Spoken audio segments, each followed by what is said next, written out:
he bends down and writes down with his finger. How many times does he do it? Twice. Exodus, if you remember. God comes down from heaven and by the finger of God writes on tablets, on stone, and writes the Ten Commandments. Jesus comes, stoops down to make you and I great. And as the, not just the one who's divine, but he who is the lawgiver. He now declares, not only am I not divine, am I divine, but I am the one who writes by my finger the law. And I am the lawgiver. And so now he says this. And then look at the next part. He says, because everybody started stepping away from the situation. Jesus stood and said, "Woman, where are they? Where are they? No one has condemned you?" I mean, we're all the Pharisees and the scribes and these people who had stones on their hands ready to throw them at you. What was the answer? Verse 11, she said, "No one, Lord." Jesus said, "Neither do I condemn you. And from now on, sin no more." And what a beautiful picture of grace. And Jesus, the one who is the lawgiver himself,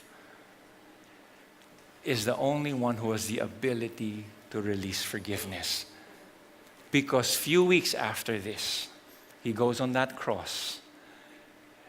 And the very sin she committed is the very sin he died for. And so now he says, "I don't condemn you because the sin, I'm going to pay for that. That sin that you committed. I know you're probably feeling cheap and tired and in despair. But that's what I paid for. I'm paying for." And he says, but he doesn't stop and say, "Neither do I condemn you." He doesn't release her and say, "Okay, you can go. See ya. Have a good life." He says, "Go and sin no more." Because with a lot of unbiblical teachings on grace these days, when people say, "Oh, because of the grace of God, you can sin altogether and just go ahead and, you don't even have to repent because God's forgiven for past, present, and future." Jesus stops and says, "Go and sin no more. You're released, you're forgiven. But stop that lifestyle." Jesus tells you and I today, you're forgiven. But don't continue in that lifestyle. Don't continue in that lifestyle. See, you look at what you have placed, how all of us, including the guy on stage, have probably done things to offend the Lord.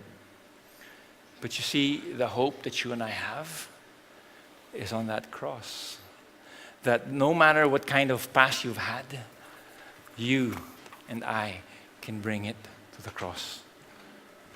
And you look at stuff that caused you to cringe. It's like, I can't believe I was in that relationship. I can't believe I had an abortion. Gosh, I can't believe I even allowed myself to be in that situation.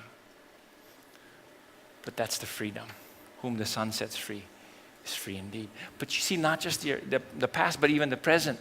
You look at your stuff that you're going through today. You don't have to be enslaved by your present situation.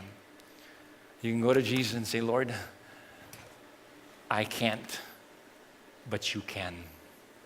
In and of myself, I will not be able to do it, but you can." And so even the present distractions that you and I have, that we've put on the marriage bed, you can bring to the cross of Christ. And not only that, the future fears and failure.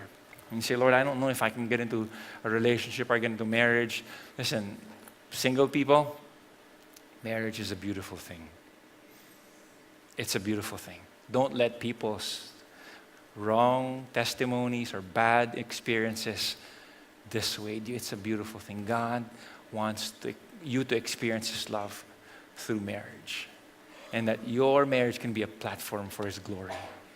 And so the future fears, You can even bring that to the cross and say, Lord, I'm fearful, but thanks be to God that perfect love drives away fear.